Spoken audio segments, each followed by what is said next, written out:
Okay, glad to see everybody here, and appreciate Girlie and, there. Okay. Good to see everybody back here. Appreciate Girlie and Pastor Antonee to be here again. And so I was just talking with Girlie, and so what we'd like to do is she is going to just field questions. And in the process, miracle stories will come out of what God's been doing, strategizing what worked for them and what may be able to apply for our school. So again, it's going to be more of a question time, and she might just interject stories in between when there's a little lag time. And so let's begin with prayer. Let's begin with prayer, and then we'll go from there. Father in heaven, we want to thank you again for your goodness unto us, and that you do have a hope and a future and a plan for us, Lord, and that with you nothing is too difficult. And so you just pray that you would guide and direct the questions even, and guide and direct Girlie as to what you know that we need to hear in regards to our own personal lives as well as our school and everything that revolves around that. Thank you, Lord, for being here with us because you've promised to be. In Jesus' name, amen.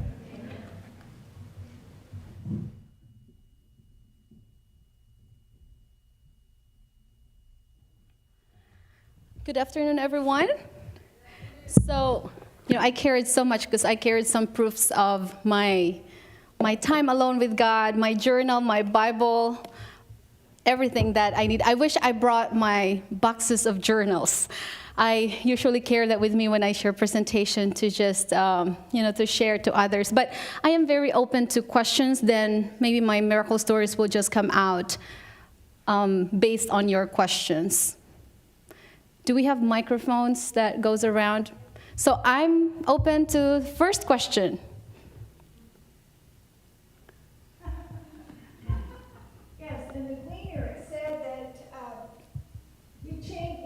Changed its focus. And so I know that there's things that you had to do differently to get the results. It wasn't just praying. You're right. So when I came, we started with, I shared earlier, we started with 35 students. And the pattern of the schools, mostly when administrators leave, we have loyalties, people that are loyal to us. They follow along, It's like, if you're not going to stay, I'm going to go with you. And so there's been like that for several years. And so when I first came in, I wanted to change the culture of the school. I wanted to change that the reason we are here, you are not here because of me. You are not here because this is not my school. God just put me here for such a time as this, just like Esther, Queen Esther. Praise the Lord. And if it's just be a year or two or even 5 years, this is not about me. And then when we also look at it that way, like when teachers leave, also students leave because they become loyal to that specific teacher. But I don't want that kind of culture to be in the school where I was in because their loyalty should not be about me. It's not how good I am as a principal or how good my teachers are, but this is about them sending their kids to a Christian school if they want their kids to have Christian education. Amen. And so what we did a lot of things. A lot of changes. We did rebranding. We changed our logo, and our logo has meanings on every side. And even sadly, sometimes not everyone, we don't announce it to the public that sometimes teachers, we need to change because it might not be a right fit for our vision and mission of the school anymore. And if it's needed, we need to do the uncomfortable things. And it's painful in the process.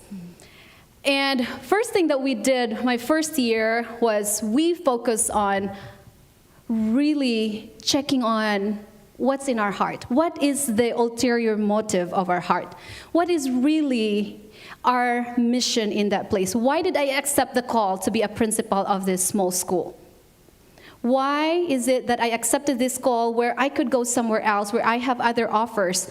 A better place, maybe others would think it that way. Bigger school where I don't have to have problems with enrollment. I could go to other schools where I don't have problem with money. Because, they have millions of dollars in some other schools. But why did I choose to come to a school that was struggling? When you are going through, do you want me to go up? Could you go back up? We turn the lights down. If you need a power link so that we can see you in the face. Otherwise, we can't see on the camera. Okay, so you want me to be up there? Yes, ma'am. Okay. We'll adjust the lights. Okay, thank you, because it was so bright for me. We can turn it down. If you need more, we can do it. Thank you. Can you turn it down a little bit more? Thank you. All right. So Better now? that's better. Okay. So the other thing that we did, my team, we started praying together. When I say praying together, it's not just the beginning of the school day when we pray together because we have worship. That's given. We have morning worship, 20 minutes, 30 minutes. No, we spend Saturday evening, after church is over, we spend time together on our knees, we sing songs, we have all these prayer requests. And this iPad that I have here, this is the proof, this is the monument where all our prayer requests went into. And we kneel down and we pray together. And then we have this, we were inspired by the book that Kim Cornett, I'm sure you know Kim Cornett and Angela White. I heard she was here for 17 years. Angela White hired me when I first came here. And Kim Cornett was the principal that I took over. She was there for 3 years. Angela was in the same school for 3 years as well. And so the first thing we did is we circle around. Remember the Jericho way of breaking the walls in Jericho? What did they do? They don't have any weapons, right? They don't have any other things. All they had was to circle around by faith and prayer. And so what we do is, and this is my husband's approach as a pastor, he would drive around Columbia County and pray for the people. County? The whole county. He bikes, so he's a cyclist. So he would go, his other church is also in Vernonia, which is 45 minutes away from our home, from the school. He also goes there once a week and bikes around the whole town and pray for the town people. Wow. And so what we do is we circle our school. We circle the chairs of our kids. We circle around and pray for specific children. And if we need, Lord, we need 10 more kids in this classroom, we pray for specific 10 students. And when kids are struggling, church members needed help, our prayer is not just focused on the school, but it's also focused on ourselves, where we need to renew our commitment. We need to change our heart, because if you don't have that change of heart, the rest is going to be so ineffective. So in order for us to be effective in our ministry, we need to start from within. We need to start that personal connection with Jesus. And so we introduced this to our schools. And I'm sure that Richard is familiar. I know Richard, we have meetings for 5 years together. All principals, we get together. And we share this tag time. McMinnville is so good at this. We call this time alone with God. And so during my Bible class, I gather my kids before we start our lessons, before we teach them the lessons, the doctrine, or whatever it is that's our lesson. We spend 10 minutes time alone with Jesus. And I ask, part of their required materials to go to school is to have a journal. So that is requirement for them to be in my Bible class. So they bring their journal, they come to school. First thing for Bible class is 10 minutes quiet time. I turn off the light, have some music in the background, and have beautiful smelling candles on the, kids wanted to be in that kind, you want to have to be in that kind of environment. It's clean and not noisy. And they spend that 10 minutes time alone with Jesus. And when they do that, I also spend time alone with Jesus by myself. I bring my journals. We write down. We write down. And it's personal, so I don't read their journals. And so when we do that, but I have one student in particular, my first year in Scapus, she had a very hard background. Her dad is not in the picture. Her mom was in and out of jail. Could be under the bridge or anywhere, and in jail and bridge or wherever, and then she doesn't come home, so she lives with grandma. But this child just hated that time alone with Jesus. But because she is very respectful, because I built relationship with her, she pretended that she was writing. She was scribbling. I didn't know what she was doing, but what I did was when I was doing my journal for that 10 minutes, I was praying for my kids individually. Pray for them individually. A year later, this child came to me one day. We were walking to go out to recess, and she said, "Guess what, Mrs. Aguilar?" I was like, "What?" She said, "You know, this morning I spent time with Jesus. I read a devotional, and that was so powerful." Wow. Amen. Isn't that amazing? And this child now is high school, and her grandma that raised her, they are not Seventh-day Adventist. She gives 50% of her tithe to the school because she knows and she believes the power of Christian education, the power of a teacher that loves children. It's not about academics. Yes, we give the best academics to our kids. And I tell you, this child, she was, I think, 6th grade when I came. The following year, I bumped her to 8th grade because she is just way above her grade level. So she graduated early than everybody else. So when you think about it, you start from there. You know, that moment with Jesus, and then not just me, not just with my students, but all my teachers in the school are doing the same thing. We are united in prayer. And then the other thing we did was at 10 o'clock, everybody pause whatever we're doing, whether we are at PE or at recess or anywhere. At 10 o'clock, we have our alarms, and we all stop and pray. And most of the time when we do that, we are in the gym. So all the kids drop their balls, and then we go in the middle, we circle, and we pray. Prayer is the key. Rebranding, ideas, all the tools that we could get, they are very important.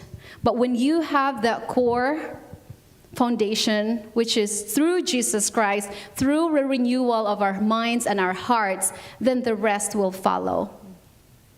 And on top of that, we just did not do rebranding with new logos and new uniform.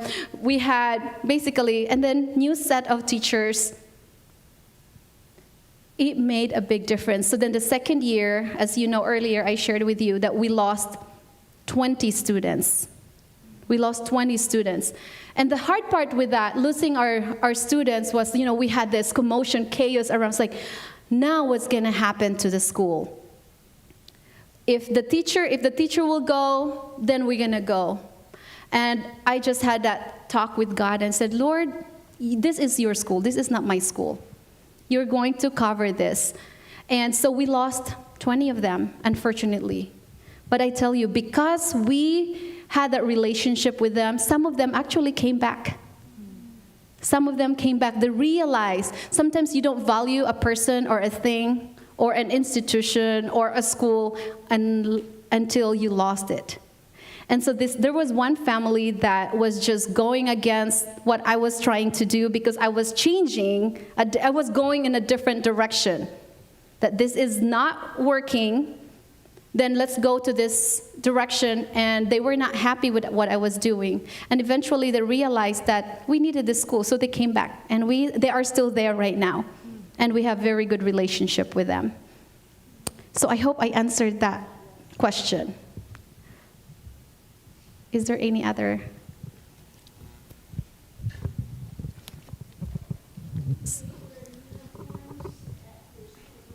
They do. They've been wearing uniform for a long time. But when you say uniform, it's just a polo shirt, like a polo without logos. So then we want to make sure that everybody is treated equally. Nobody is rich, nobody is poor. Everybody's wearing just like everybody else is wearing. So khaki pants or shorts or skirts and black. We added black because it's so hard to find, especially for the older kids. It's so hard for them to find navy blue and khaki. So we do have uniforms, but it's not really uniform because it's different colors. So for me, uniform is the same color, but it worked. It worked, and we have a free closet for those families that cannot afford to buy uniforms. Then they give it back to the school. They washed it, and we put it in the free closet, and then we give it to the next families that needed it. So it's just a cycle. And if it's really bad, then we throw it away. We can't always hear the question. We get the microphone to her. Okay. So her question was if we have uniform in the school. And so far, uniform works. We do have a lot of pushback. Some kids don't like it, but they get used to it. And just less trouble when you don't have. So I tried it. One year, we had a year, like last week of school, I said, okay, no uniform. So I lifted the uniform policy. Oh, big trouble. Big trouble. I'm not doing that again because some of my 8th graders, because I was teaching the higher grades, they came with really short shorts and all this, it's like, it's not going to work this way. So I said the next day, we go back to uniform. So even though you tell them that there's this certain policy, but then some kids don't follow. So now back to, okay, next question. It's in the back. Talk into the mic. Oh, what spirit of prophecy principles did you incorporate in your schools? I can't.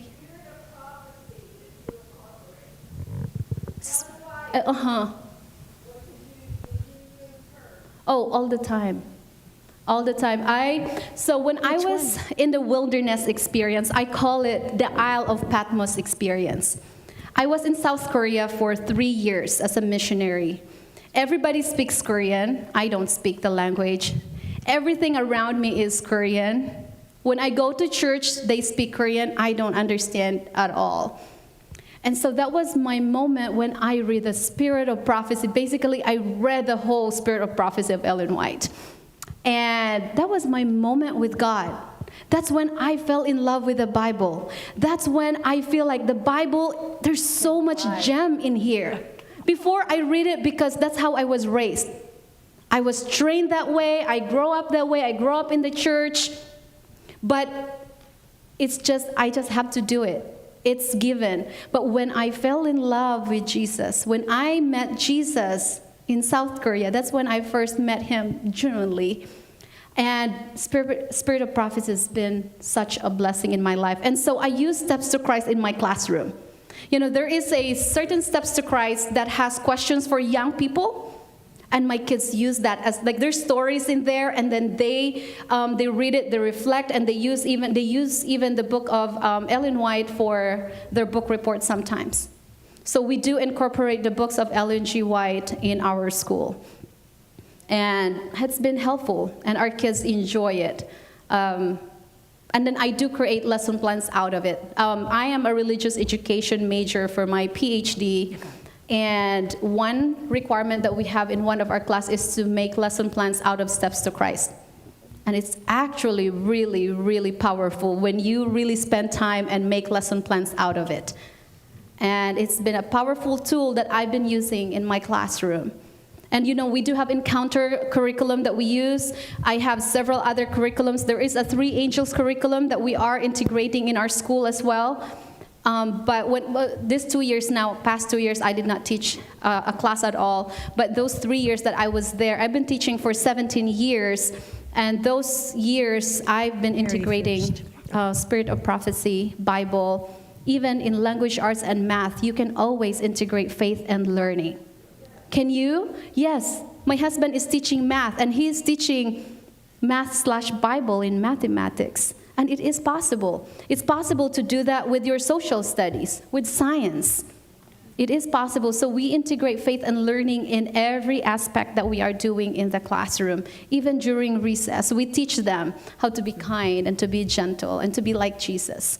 And so you never know, the kids that we are serving, you never know that we are the only Jesus that they get to see in their lives. So we want to represent him.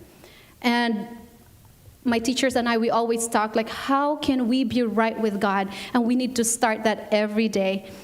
And one thing we talked about last week was we need to die daily. Because when you're dead, you don't hear anything around you, right? Meaning when there's things, when kids say, especially when you have middle schoolers, sometimes you hear things from them.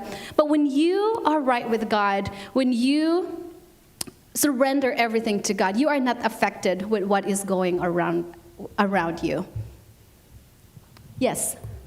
You mentioned the Three Angels curriculum. What exactly is that? Question one. Question two, how do you get the community involved and get more students into the school? All right, so what's the second one? How do we get the community go to our school? Yes. Okay, so first question, the Three Angels, we just started that recently. It was introduced by NAD, and so the conference had a whole packet, and we just published, my registrar wrote an article on Gleaner. I don't know if you saw it. My husband and I, we have our picture there, a Three Angels message article that she wrote for us about us, or what we're doing together as one. And so what we do with Three Angels curriculum, so they have certain books that the kids read. I don't teach that because that just came in, but my teachers, my 6th or 8th grade teacher is using it, integrating with Encounter. And it's been useful, so they have a story that they read, and then they apply it, and they have a reflection journal that they have to write, and they discuss as a class. And so far, so good. The kids are enjoying it. It's in their level, reading level. It's also integrating not just Bible, but it's also their reading level. And they get to read Revelation 14. They get to read, fear not, for I am with you. So when you do these things, it is possible to integrate. And to answer your number 2 question, how do we bring our community to our school? It's the community that we're serving, really. We are serving, right now, it's 87% community parents. And it's a word of mouth. When I say word of mouth, when you are serving, when we started, we had 35, and then we had that 15, that core family that I had, that I started my 2nd year, building relationship with them. And when they love what you're doing, when they love you, when they love your teachers and your mission and where you're going, the trajectory of the school, they cannot help but share that information to others. So they go around and tell their friends. And most of the time when I get calls, it's like, oh, how did you hear us? Oh, I'm a friend of so-and-so. I'm a friend of so-and-so. Mostly 90% of our students are because of the parents that we have in our community. And another thing, too, that made a big difference was because I was a teaching principal for 3 years. It is so hard to manage office and school life together. So what I did was because we cannot afford a secretary, we had a volunteer registrar. It's all our elder from the church. So that's when Together as One comes in. Our church people are volunteering in our school every single day. They are in the classrooms. They are helping the centers, teaching math, teaching language arts. They are there regularly helping us. Our church elders are in the classroom. The pastor is in the classroom. Our deacons and deaconesses are there. Our maintenance guy, our church members, board members, hey, we have broken pipes, and they come in and help because we cannot afford to pay someone.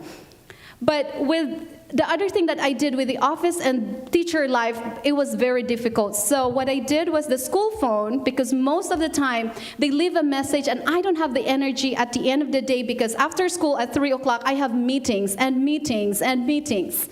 My life was full of meetings. And then on top of that, if there's some behavior problem in the other classroom, I got to solve it for them. So what I did, I connected the school phone to my cell phone. So one day we were traveling to Michigan, because we go to Michigan every summer for our education.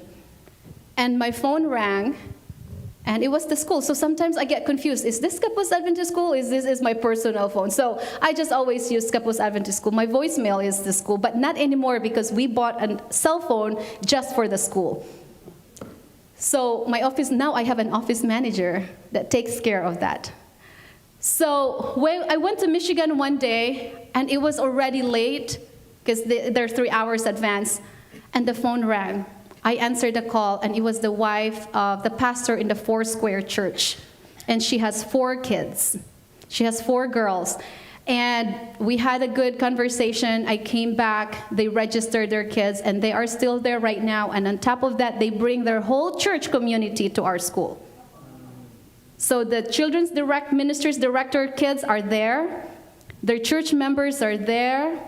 Basically, almost the whole church family is part of our school. And then what we do regularly, when I say regularly, every month, every 3rd Sabbath of the month, we have Education Sabbath.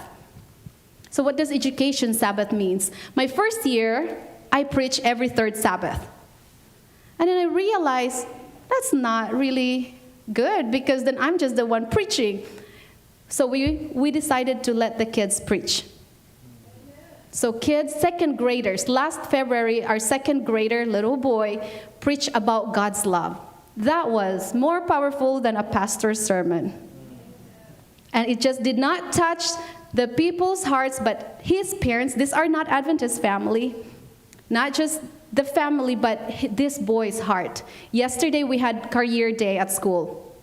I was, we picked whatever career. Others were cowgirls or whatever, and I was wearing a lab coat.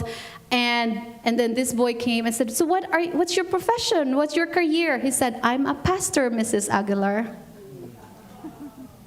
How come I did not get that? No brainer, right? But it's so powerful. Now this boy wanted to be a pastor. You never know the impact, but it helps our church family because they get to see the investment that they put into the school. They get to see them every 3rd Sabbath. And because of that, the Gleaner story that you read about that Together as One, because of what we do, these parents become comfortable in the church that they come regularly, even it's not 3rd Sabbath. And then my husband is giving Bible studies every week on Thursdays with a grandmother, and she got baptized. And then now the daughter, and so slowly it's spreading out, and people wanting to know who Jesus is. They wanted to know what we teach, what makes us different, what makes us unique, what keeps us the Seventh-day Adventist that maybe they don't know before. Some of these families, they don't know Jesus. Some of this family don't have a church that they attend to. And one powerful thing that we do as a community with my husband, as Together as One partner in ministry, is that we had one family that his grandma passed away. And the mom and I were very close. She is my helper with everything that I needed to do in the school. And she came to me and said, "Can we use the church for my mom's funeral?" I said, "Absolutely. And can we also have pastor do the service?" I said, "Absolutely. Can you, one of your teacher," I had a teacher that is a singer, "can you teacher sing?" So everybody was doing the whole service, and we prepared the gym for them for their lunch or after the program. And it was so beautiful. It was so beautiful. It was a community church. It was a church where our church members attended, even they don't know the person that passed away. But they were there to support because it was a school kid's grandma.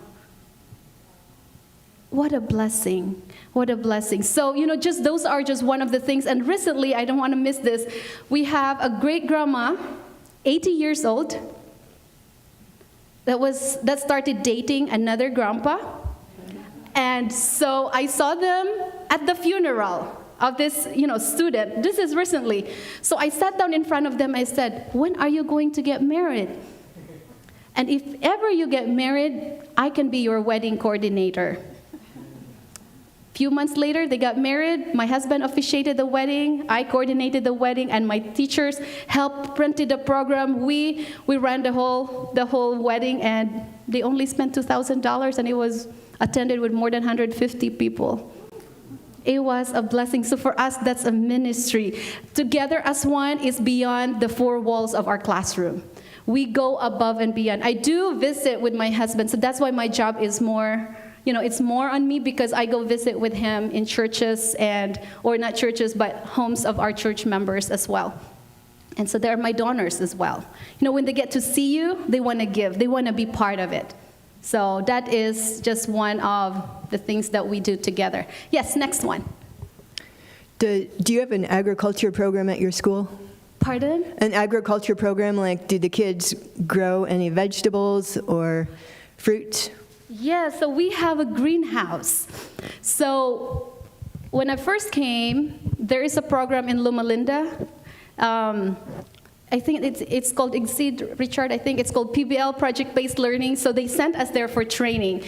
And one of that is you can apply for a grant and they give you money. And so one of the project I wrote was to build a greenhouse. So Loma Linda gave us money and we were able to build a greenhouse. And right now, we just ate, like before I left, we just had lunch and ate the vegetables from our garden. And kids, if you follow our Facebook page, Scapus Adventist School, our Facebook page is very active. Every day there's something going on because right now Facebook is a very important tool to reach the community. And so greenhouse kids are eating. They said, oh, really good salad. They don't even have to wash it. They just eat it. And then they go out there, they water the plants. And then so that is one of the programs that we have. And then after school, we call it After School Academy. We offer ukulele class. We have melodeon class. We have baking class. We have art class. And then whatever they're learning in ukulele, they present that on church education Sabbath program.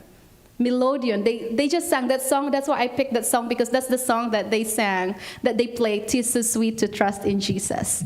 And it's powerful. So those things that we do, and of course it helps the parents that cannot come to school at 3 o'clock to pick up their kids. And we do offer after school care to the kids that needs to stay until 5:30. And one thing that was really difficult for us in the beginning was my first 2 years, we have family that was coming from his other church 45 minutes away, and the dad has to go to work to Hillsboro, which is, another hour away, and they don't have aftercare. So that boy is at my house at 5:30 a.m. And sometimes I have to go to school at 6 a.m. to just be with him. And sometimes it's not easy, but when it's a calling, you gotta do what you have to do for the sake of these children. So it's a lot of work, but I praise God for all those challenges that we have, and we were able to come out of that a little bit, at least. It's not that, still not where we want to be, but we are going closer to that dream that we want for the school. Does that answer your question? So Girlie, can you tell the congregation how your music program and your sports program has helped to grow your church? Well, we don't have a very strong music program because we don't have a music teacher. My first 2 years, we had a music teacher. But then it was not, during COVID, we cannot share anymore. But right now, with the little music program that we have, the ukulele, the melodeon, it attracts the community. Like, I want my child to be in melodeon class. I want my child to be in ukulele. I want them to learn. And so it's bringing people. And then there's also sometimes that our community parents are uncomfortable to go to church. Ask her what melodeon is. But because their kids are going to play the ukulele, they come, because all of them, they run to the front and take video of their little kids. And we post it on Facebook, and then they get to show it to their friends. So it does help. It does make a big difference. And I was going to say, I was just being a little facetious. So last night, you shared with Alton and myself that you don't really have a formal music program. You have no sports program. And yet the children continue to grow. The school continues to grow. And you shared why the school continues to grow without these two programs. Also, Karen wants to know, what's a Midlothian? What is a Midlothian? Melodeon? Melodeon? Oh, melodeon is like a little piano, and you blow it to produce music. Oh, okay. Yes, it's like a tiny, it's like this, and then you have a little thing here, and then they blow, and then they play like the piano, and then, so it's called melodeon. And my first and second grade teacher, she plays the piano, she plays the melodeon, and my 6th or 8th grade teacher, I play ukulele as well. And so I did teach that to my kids when I started there, and it made a big difference. Just like what I said earlier, even they don't want to come, we don't have sports in our school. We did that at the beginning, but we don't have so many, our kids we are small. and we don't have a good team, my husband was the basketball coach. So really the pastor plays a big role in our school. Pastor plays a big role in our school. When your pastor is invested in the mission of the school, it's going to make Richard's life a little happier and easier. It just happens that I live with a pastor. And so I am writing a dissertation on pastor-principal partnership in ministry. And I want that to be a blessing to others that wanted to do it. You don't have to be pastor and pastor-principal relationship, partnership, but at least for teachers or principal that could work together in the ministry, and that would make a big difference. So sports, our community, the district or the county has a very good sports program. And so what we also do, sometimes my teachers, when our kids are playing games, we go and cheer them. And the reason why we do that, because we get to sit down with parents you don't know, and you tell them, hey, I'm the principal of that school. Do you want you go to my school? And then before you know it, they come and visit us. And it makes a big difference. Wherever I go to the grocery store. When I see kids, that's the first thing I do. Hey, how old are you? Which school do you go to? Do you want to come to our school? Then I talk to the mom. I give my business card. And it works. We had maybe how many families that registered because they had that business card put in their desk and they keep praying about it, and then a few years later they come to our school. It makes a big difference. And I remember you have to be intentional. I remember you sharing last night that the growth has been, like you said, parents that have been happy with seeing what's happened with their children. They tell other friends and stuff, and so it's like one person tells another person. Another thing you mentioned about your teachers being involved in church. Can you share a little bit about that? So when they sign up to work with us, in their contract there is a line that says, we want you to be in our church twice a month at least. I go to church every Sabbath. But at least if they could be at church twice a month, I would be very happy. And so during the interview process, it is so important to me when I talk, when you talk, we have 60 questions that when we go through the interview, with the teachers. So you get to know their spiritual growth, you get to know them through those questions that we ask them. And if they are not happy with what we ask them, then they are not the perfect fit for our school. So, and even I have a teacher that she said, and she was very honest, and I like transparent people. So she said, Girlie, it's going to be a struggle for me, but I'm going to make it happen. And this year, what she said, this has been the first time in my life that I've been to church so many times. Because I don't want it to be like a dictatorship kind of thing, but it worked. They are grateful, and so they show up at church, and our church members are happy. They share children's stories. They also preach. They sing. Some of you mentioned that Melia Hernandez. She's my kindergarten teacher there, and she plays the harp. My first and second grade teacher plays the piano, and it's so beautiful. The husband is our deacon, so they are involved in the church, and they even come to our midweek prayer program. And we even have a Vespers program as well. Yes. There, he's coming. As I recall, I read in Ellen White's writings that our schools are supposed to prepare the kids to be missionaries. And I think that being involved in the church service would certainly be part of that. But I wondered if you ever encourage them to think about being missionaries and what's involved in the life of a missionary, and whether it's home missions or foreign missions, either one. Are you familiar with that? Ellen White had said to do that. Yes, very familiar with that. So basically our goal in our school is we are service-oriented school. So we visit senior centers We minister, so on Valentine's Day, I know like not all of the people celebrate that, but our kids make cards to the seniors, and then we give it to them. We bring cookies to them. We minister to our community. And then when we talk about missions, so we have missionaries that we are supporting. So kids write letters to the missions. We have also like some of our Mormon church, not church, but school family, that they have friends that are in Japan that are serving there as militaries. We send cards to them. So that is part of our mission. And then we send boxes to missionaries that are from Walla Walla that are in the Philippines. And so we collect stuff to them. And then on Christmas time, we collect toys, old toys that the kids have that they don't use anymore, and then we give them to our community that are needing them. But one thing that I want to, which it never happened yet, that I want our kids to go to mission trips. It's harder for a small school because we don't have the money that we needed. And so really, this school is really special to me. So when I go to Andrews Academy, I want to make sure that I tap the 8th graders to go to our mission trip, because the academies always go to mission trips. And that is in my heart, that I want them to be part of that mission, because it can change lives. So that's where we are at. We just haven't been out there, but the mission doesn't need to be in other countries. It could be just in your neighborhood. And then even at home, I teach them. Every morning I ask them, did you help your mom wash the dishes?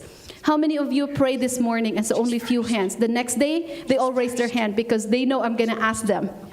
It makes a big difference. And then sometimes parents will come to me, what did you do to my child?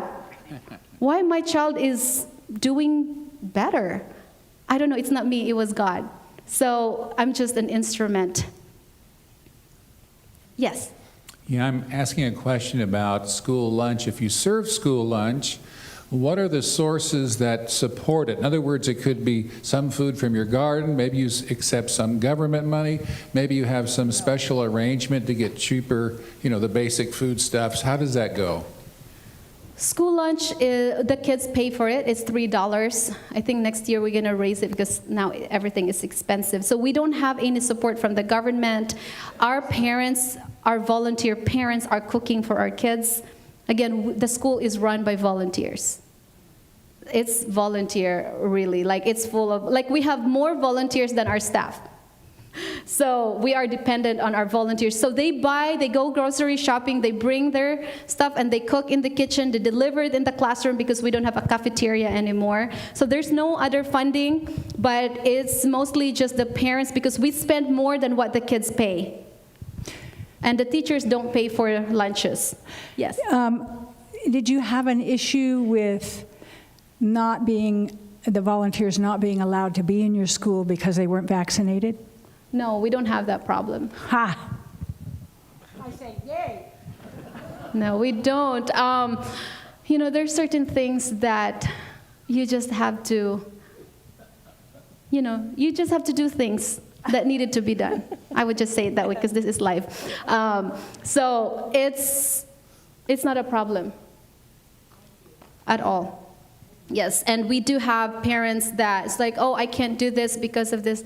Well, that should be fine. That should be fine. We have teachers too that are not vaccinated, so it's not an issue at all. How do you incorporate nature into your classroom? Like, do you have an agriculture program or gardens, and do you do stuff like outdoor school, backpacking, bicycle trips, camping, rafting, anything like that? We just like what I said earlier, we have a greenhouse that the kids water the plants. They plant their seeds, they grow, they eat what they planted. And when the weather permits, in Portland side here, I think it doesn't rain as much, but there it's 3 weeks of rain, just nonstop. But when the weather is nice, the teachers bring their books or whatever, and they all sit down on the ground and they do school outdoor. And they get dirty. Like just recently, we posted it on Facebook. My teacher, maybe she doesn't know that I like when kids get dirty. She said, oh, I feel so bad. My kids are so dirty. It's like, no, their parents will be happy that they're dirty. And so, yes, our kids get dirty. We incorporate outdoor a lot, as much as possible, because we want the kids to be more hands-on. We want them to be out in nature, teach them about God out through nature. And so it's been successful so far. Not everybody likes it, but 90% enjoy the outdoors. All right. I wanted to go back to that vaccination question. Are there any liability issues as far as the conference is concerned? If, say, a teacher isn't vaccinated, or you require the kids to wear masks, how do you stand with the conference with those type of issues? So with vaccination, they had this, what do you call it, Richard? Is it the exception form? So we do sign the exception form, like our teachers that don't want to be vaccinated, and we respect them for that. So they have the exception form, we send it to the conference, and they sign that they are exempted. The same thing with parents. They give the reason why they cannot be vaccinated. And we did not have any problem with that. So we made sure that we are still being obedient. But right now, that's not even an issue anymore. That was 2 years ago. So we made it through that COVID year, and that COVID year helped the school tremendously. Yes? We had a lot of trouble here with the demands from the conference and demanding that people had to be vaccinated to volunteer to cook for our students, or, and so it was a big issue here. How would you have dealt with that? So we had that issue as well, but I told them, just send me the form, and we submitted it, and they can come and volunteer. So that's the only way I dealt with it, is like, let's make sure that we do all the paperwork, and it was really easy. It was really easy. Oh. Volunteer form, exception form. If they don't know what to do, I help them what to write. I tell them, okay, tell me why you cannot be vaccinated, and I write it down for them. And it's their reason. And then I send it to the conference. It's 100% accepted when we sent those out. So we did not have any problem. We just had a year that we limit our volunteers 65 years up because we want to protect them. Because it was really rampant in our community. So many kids had COVID, and we had, unfortunately, we had a parent, a 42-year-old parent passed away. And that was heartbreaking for our community. And so we want to make sure that we protect our community as well. So it was like and then that's another load that I have to take when I was teaching and a principal and an office manager. So basically all the hats I wore. And then during COVID, I was the tracing manager. So when someone has COVID, I need to find out who they were with that day. And so, but that was a blessing because I get to know the public health department more. So we became friends with the public officers and with the community. So I always use it. It's like, oh, this is a channel of blessing where I have more connection with the community. So when usually you call in office hours, I can text them anytime, even at 11 o'clock. I said, Girlie, just text me if you need any answers to your questions. So I don't answer all the questions because I don't know all the answers, but I have the right people to help me. So, and that was very helpful. And what we do too as principals is that we get together. I'm not sure if you were there, Richard, at PAS, when we put together the 32 pages blueprint that we have to update almost every week or every month to make sure that we follow the rules. But the rules that they have is very, it's not that, it's not that bad. It was able to help the school basically grow in a way that we were able to use the school as a child care program. So during COVID, when all the schools shut down, our school opened. And we were able to use the child care program, which as teachers that are in the classroom, I cannot teach my kids, but I hired someone to teach on Zoom. So we bought all the TVs that we could buy, and then we have teachers on the screen to teach them the concept. I go sit down with the kids and I tutored them. So I was not the teacher. I was the tutor. So that kind of helped grew that program. And so when COVID was over, they thought that we are going to lose these kids because they were there only because of COVID.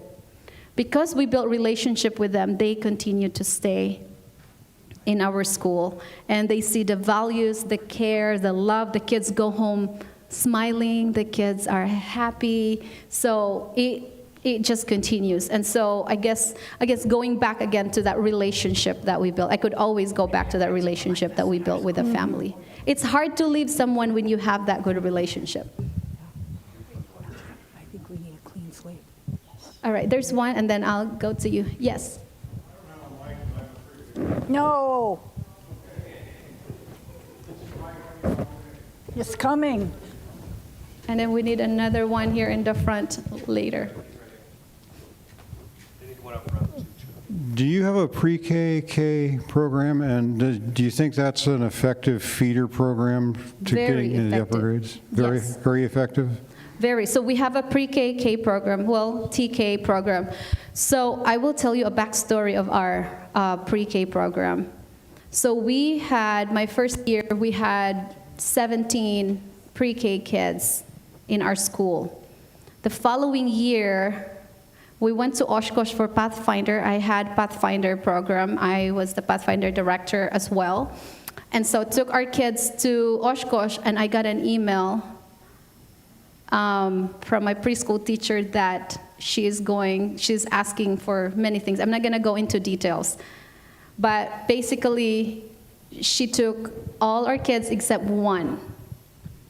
And the way it was stated was, they're going to start, SAS is expanding somewhere else. So to make the long story short, I'm not going to go into details. We lost the whole preschool program of the school. And not just that, the kids, but everything that was in the classroom, it was bare. And so we only had 1 week to get ready to start the school year, and we don't have preschool student except that one student. So I was in the cafeteria. At that time, the cafeteria was still a cafeteria. So I was sitting there thinking, brainstorming with friends. And a friend of mine sat down in front of me and she said, I'll teach preschool for free. It's like, for free? It's like, yes. So she did it. So we had one, we had another one, so we had 2 preschool for the year, the whole class, the whole school year, 2 kids. But it doesn't matter because Jesus would die for just one person. And so that teacher volunteered the whole year, and the next year I said, we cannot have her to do it for free. That is not fair for her. So we started paying her, and guess what? Our preschool grew. See, there's no faith in there. So we paid her, just enough for her to make it through, and our program grew to 15, and it continues to grow. So yes, preschool is a very important part of the school that we have, because you start building relationship with these kids. Preschool is always part of our school. We don't count them separately. They are part of our school, because there was a problem before. Why is it that we're not counted? Why is it that we are not? Because the conference says so. So we count them, but I know subsidy-wise they are not counted, but we count them as our school family. They are part of our class, our chapel. We have a family group. Preschools are part of it, and our older kids are taking care of the little ones. So that's like the beautiful relationship we have with preschool, kindergarten, or TK, transitional kindergarten. Well, that's opposite. I was wondering about health and nutrition. Do you teach the kids anything about this? When I was at Soquel several years ago, there was a woman there who had gone to public school, and they implemented a program. They removed all sugar, and I don't remember what else they were teaching the kids. And the result was the teachers never had to deal with any troublemaker students. The kids were never tardy anymore. They never had to suspend anybody, and everybody graduated. And so they said that what they ate really made a difference. And I just wondered if you talked to the kids about, and I know that even many years ago, a woman that became a manager of their school, the high school cafeteria, and she eliminated all sugar, and they made all their own bread, and And so anyway, they found that it made, the kids that went to the store that was close by, they ended up buying things like yogurt. And they didn't buy the candy bars anymore. They had learned to like the other things. And I just wondered if you incorporated anything like that. Well, when the preschool is under the state program. So we follow the state law with the preschool, meaning they're very strict with sugar. They have a list of food that the kids could bring to school. And so that was a blessing for us because then we get to use that. So I sent it to the whole school and I said, these are the things that your kids can bring to school. And it helps. But there was a problem. So we had my teacher, she's an avid Ellen White reader and follower. And so one day she gave a parent child guidance. And then she also suggested that it would be better for your child because the child is very active in the classroom. And she said, it would be nice if your child will not eat any sugary food because it makes it so much easier for me in the classroom. And the mom was fine in the beginning, but then later on, she got mad and she said, are you telling me what to do, how to raise my child? And so she came to me and complained. I said, well, if you want us to have, if we don't have to mitigate all of these things, then you need to cooperate with us. And so she was fine with it. And then so it was easier. So we tried to control, we do have ice cream party. We do those things. But as much as possible, our kids, if you go see our kids' lunch, not all, but they are all fresh grapes and strawberries and salad and all those things. But we still have a few that we remind, we send emails, we send newsletters, and they still continue to bring their own thing. But we tried to integrate that as well in our classroom. And then, our hot lunches are all vegetarian. So I guess that's given. But that's, and then we have a parent just talked to me last week and she said, yes, oh, no, just last Thursday, they're registering their preschool for next year. And her husband attended to that school long time ago. And he said, until now, he still does not eat seafood. He still does not eat pork or anything because of the school. What a blessing. He's not Adventist, but he still does not eat those things because of the impact of the school. Sometimes we don't even have to do anything. And one more thing before I answer the next question. There was an Easter question, bunnies and stuff like that. So it was a conversation in the classroom, 1st and 2nd grade. Can I drink this water here? Oh, man.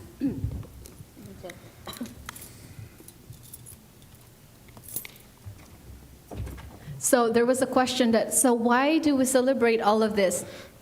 And then another student, the one that preached in the church, he said, you know what? And so I said, well, it's good that they hear it from the kids, not from the teacher. That is paganism, and they are just distracting these people to worship Jesus. And they just worship bunnies and whatever the other things that they do. So it came out from a child's mouth. So you never know what comes out of these children's mouth. So That's true. The teacher came to me laughing. It's like, you won't believe what happened. So I told him, write them down because you will forget those. So those are just things that's happening in our class. Go ahead. Yeah, I'm wondering what specific forms of discipline you employ with students. So the whole conference applied this. We have this called restorative practices. So restoring the image of God in every child. So we go through that process. We use the book Better Than Carrots and Sticks. And it's helping us really. So when children do something, they have a form that they write. It depends when they're little kids. We talk to the child that was offended. We talk to the offender. We bring them together, and then they reconcile. But when it gets to a certain point, then they take them to the principal's office. And then if it's needed, then we bring the parents in. But mostly, all of those things are taken care of in the classroom. They get to say sorry to each other. Before you know it, they're best friends again. But there are certain times that, unfortunately, we have to let certain kids go for certain reason because it's unsafe for them to be in the classroom. So there are certain situations that is beyond our control, but just like I have to remind myself that it's not my job, it's the Holy Spirit's job. We cannot save everybody. And if we want to protect the other children in the classroom, we gotta do what we have to do. But we go through the restorative practices, which we work with them, we talk with them, we give them chances over chances until it is unsafe, then we have to do something about it. Yes. During COVID, did you make all the kids wear masks? Pardon, can you say that again? During COVID, did you make all the kids wear masks? Yes, we did. We did wear masks, but when they come in, we were not, that's what I told the parents, that we don't want to be the police officers in the classroom. So if the kids need to breathe and then they need to put it down, we just don't tell them all the time, put him back. We don't want to be like that. But yes, we do wear masks. We have face shields as well. Those that cannot survive with mask, we wore a face shield. And it was not a problem. We actually did not have a lot of sickness the following year because of that. But it was not an issue in our community at all, wearing masks. Did that answer your question? But yes, so it was a requirement. The only way for us to open is to wear mask. And there are certain times that you just have to follow and obey, and as long as it's not harming anybody. And wearing mask helped us continue to open the school, and it helped grow the school. But then after it was lifted, others, they started taking off their masks, and so many kids, because now they don't have the immunity anymore, and so many kids got sick after that. But of course now we're back to normal. But yes, we do have to wear a mask, and then we sent notification, but nobody else is going there and checking on us and see if we're doing it. But our kids do wear them. They're so good at it. But I was also told, I became friend with the state officer, and she said, just be careful because sometimes they send someone in your school to be a spy. And then you will shut down your school if you don't follow the rules. So there are certain times that you have to do what you have to do to save the school. And what is important? What is really important to you?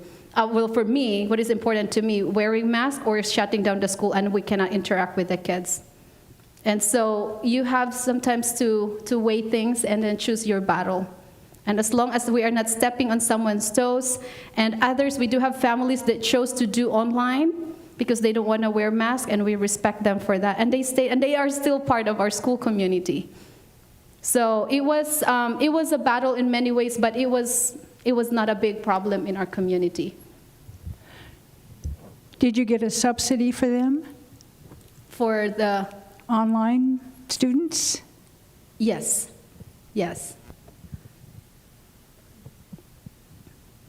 Oh, another thing I want to share with you too is we give a lot of scholarship to our kids. This year we give away more than $100,000 worth of scholarship to our children. And if you ask me where we get the money, we don't know where we got the money, but God just brought those money in our pot to help these families get the Christian education they needed. So it's our way of reaching to the community, but of course it's a one-on-one situation. It's every family is different, so nobody knows. My teachers don't know who's in scholarship. Nobody else knows except me and the treasurer, and it is working well, and it makes so many families happy. And I even have an 8th grader. We went to Lincoln City last week, and she said, Mrs. Aguilar, I want to be a nurse because I want to give back to the school. And this kid is not even on scholarship, and she wants to give back to the school. So it's a blessing that you're making that impact to the lives of these children. And it's just like I always do a class prophecy in my classroom, or even with the kids, that someday when I travel, when I'm like 80 years old or 90 years old, and I'm traveling around, I'm sitting down in a church pew, and then one of my kids is the pastor of that church, or one of them is the nurse or the doctor, it's making them really, really excited. And then I told them one time I went to Italy and then I had stomachache. I went to the hospital and the doctor was so-and-so. And oh, the kids are just enjoying that. And they always look forward to that. Sometimes when I go to their room, Mrs. Aguilar, can you stop here and tell us a story? Because they like to be in this story. And the way I look at it, this is how God look at us. We are part of His story. Mm-hmm. We are part of the sacrifice that He did for us on the cross. And we want these kids to be part of that. And really, that's the heart of our mission. That's the heart of what we're doing, is to bring these kids at the foot of the cross. For so many years as a teacher, I always tell my kids all the time that when Jesus comes, I want to meet you under the mango tree. That's our reunion place. And they promise me. They promise me that they will meet me under the tree. I know when Jesus will come, so many of them, so many of my students will be there in heaven. And that's why I do what I do. We do what we do. My husband and I do what we do because we are so passionate. We are so invested in the ministry that God has put in our shoulder to bring more children at the foot of the cross. Is there any more questions? I'm seeking. You're looking. There you go.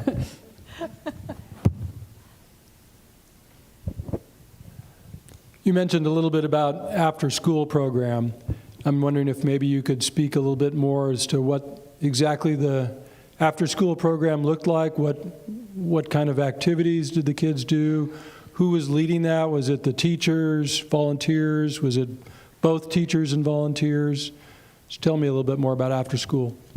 So we hired the husband of one of my teachers is my after-school director. So he runs the whole program. So basically, he's in charge of the kids when the ukulele club is over. But I run the program. So before school begins in the year, I planned it out with my teacher during pre-sessions. Like, this is what we're going to do because this will attract community as well. So we have Mondays, it's baking club, and we have like 12 kids in that, in that class. And then on Mondays we have ukulele. So then once they're done, because it's an hour program, then they go to the after-school academy or the after-school care program. And Wednesday we have art class where a volunteer parent teaches, but on Mondays it's a teacher that teaches it. On Tuesday, we have our 6th to 8th grade teacher teaching ukulele with the 1st and 2nd grade. On Wednesday, it's my PE teacher that teaches art. And then on Thursday, it's my 1st and 2nd grade teacher that does melodeon class. And on Friday afternoon, she's a go-getter. I told her to slow down because I don't want her to get burnt out. But she's also offering remedial math to her 1st and 2nd graders. And so the kids stay there until 2 o'clock, because we're half days on Fridays. They stay there until 2 o'clock and learn math outdoor. And so they go outside when the weather is nice and they do math work or whatever they're doing to catch up. So that's the kind of program that we offer to our kids for after school care. And we're hoping to develop more and to find more ideas on what we can do to make it better. So you talked about after school. Okay, here we go. You talked about after school. Are there parents that need to come early because they have to go to work? And is there some program for the kids that have to come where the parents can drop off their kids earlier than the classroom starts? Yeah, we call it morning care. So some parents, just like what I said earlier, my husband and I live in the property now. We actually live in an RV right now.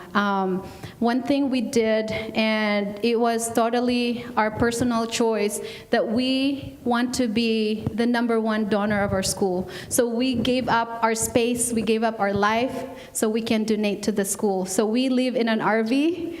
And it's difficult. I got sick for 3 weeks because it was too cold during winter. But we live in the campus, so when parents are in, I can easily just run to the school and watch them. But before we live in the campus, on the campus, we were 6 miles away, and they dropped them in my house at 5:30 a.m. So I'm still doing my devotional. The kid is already in the living room sleeping. And for us, it's a joy to serve. But sometimes, we had this parent, specific parent, texted me. She said, Girlie, make sure that my child gets to eat breakfast. So I taught her how to ask next time. You have to teach sometimes parents. I said, you can ask me nicely because really I'm giving you a favor to watch your child at this hour of the day. So next time you could say, do you mind feeding my child? Because it's too early for him to eat breakfast. And she appreciated that. Sometimes you just have to educate them so then you don't get offended because really asking me to feed your child, I'm already watching. But that's not the attitude. I want to make sure that we also teach parents how to approach us. But right now, when they come in morning, they would text us ahead of time. It's like, hey, I'm coming at 6 or 7 o'clock. Can you be there? And so we make it work for them. And then also, we just build a really good rapport with our community and even church. Like we have a church member that is willing to take, when they realize that it took so much of my energy and time to have the child, they drop them to a church member's house and the church member drops the child to school to make sure that he still gets to go to school on the days that they needed that morning care. So, I'm sorry, go ahead. So you mentioned earlier about food prep and all, and I was just wondering, are you able to maintain that on a week in, week out basis for all the kids to get? Do you have food at the same time each lunch, and do you have enough staff to cover that consistently? Yes, it's parents. We don't have any staff that would cover, but it's parents that do that. So we have a hot lunch coordinator, and she runs the whole program. So when a parent won't show up, she runs to the school. We have a gate, so she knows. She's the only parent that knows the code of our gate. So she comes in, and they love it because, they have that access to the school. And so she goes in there, she prepares lunches for our children. And on top of that, she also is running our greenhouse program. So last week, she was on the ground planting flowers, making our school a little pretty because our school is not, it's needing some big changes. So we just need to make it a little pretty. But this parent is running our programs to make it more sustainable. How big is the school? Are you like on an acre or 5 acres or how? I don't know. I think it's 5, including the church. So we are in the same campus. We are in the same campus with the school. So it's just a few steps away, and we use the church as a classroom as well. Like we have rooms for the cradle roll, and so we use that as our school classroom. So we are basically together as one. We use our buildings, and the church also uses our classrooms for their Sabbath school lessons.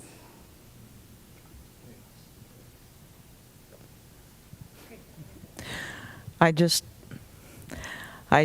wanted to ask, how do you manage to put 28 hours in a day from what it sounds like you're doing? I commend you. You are obviously dedicated to work from 5:30 in the morning till late at night, doing your work. God be praised that He's giving you the energy, but do your other normal faculty, they manage those days too? That's a very good question. So, and now I have to learn to give boundaries to myself, because how can I serve? One of my teachers told me, Girlie, if you die, she was blunt, if you die, you could just be replaced easily. So take care of yourself. Because I was just going on and on, like really using 28 hours, like on the go. After school, after meetings, my husband would go visit church members. I'd go with him up to 9 o'clock, and we come home. We still have energy. We have a lot of energy. I think if we just praise God. But the thing is, for us, this is not a work. This is not a job. It's a mission. It's a calling. That makes a big difference. That makes a big difference. Why we do what we do, because it is not a 8 hours job. When parents, like there's a parents like, oh, my daughter wanted to come and see the school because she has, my grandchild wanted to come and she's only available on Sunday. It's like, oh, Sunday, no problem. That's nothing for, 24 hours on Sunday? That's only like an hour. That's not a problem for me. So we always go, just out of the ordinary, and that makes the parents really wanted to come to our school because we accommodated them. So yes, that 28 hours, if God gives us 28 hours, we would use all those 28 hours. But now my husband is so good at that to go home at this time, then I go home. I'm also obedient wife. So I do go home. We go out for a date that we make sure that that's regular for us. And I do take out my teachers for a one-on-one time. We go out at dinner with their family and, to build that relationship. So I'm very intentional of taking care of my staff as well. And I tell them to go home when it's too late and they're still at school. So when I go around with my dog, I have a little dog, and we go around the school building after school. We go to the playground, and I still see cars and teachers in the classroom. I go tell them, go home now. And so they listen too. But it's so important that we also take care of our teachers, because if we don't take care of our teacher, that's just reality struck me, that then I end up in the ER 3 years later. I got really sick, and all the diagnosis from the doctor, it was stress. It's like, you don't have problem. It's just all stress. One day, I was picking up something on the floor. I can't bend.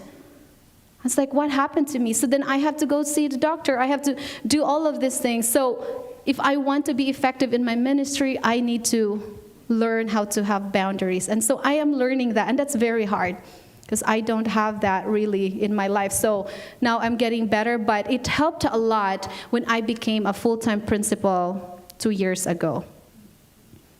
It's very hard, and Richard can testify that it is so hard to be a teaching principal. It is the hardest job that I could not even imagine how we managed it through. And so I am trying to get out of the status quo. I'm trying to, I don't know if there's another way I could help, if I'm going to write a paper or find a big donor to help our teaching principals get out of that. And if you have a full-time principal, it would make a big difference, because then that's all they focus on, is to advertise the school, take care of the staff, take care of the students and the school, and it would make a big difference. And of course, it was faith for us. It was a leap of faith for the school and for a donor to give that $50,000 for me to become a full-time principal, and it made a big difference. And so I'm grateful for that opportunity. And maybe someday your school, you might be able to do that for your principal. That would be a tremendous blessing, that you invest in that because you have a mission that you want. And you might go through a certain point in your life here as a school that you have to be like where we were, that we have to die in order for us to grow. And we just have to deal with that in order for us to get back up to where we need to be. And it has been a blessing so far in our lives.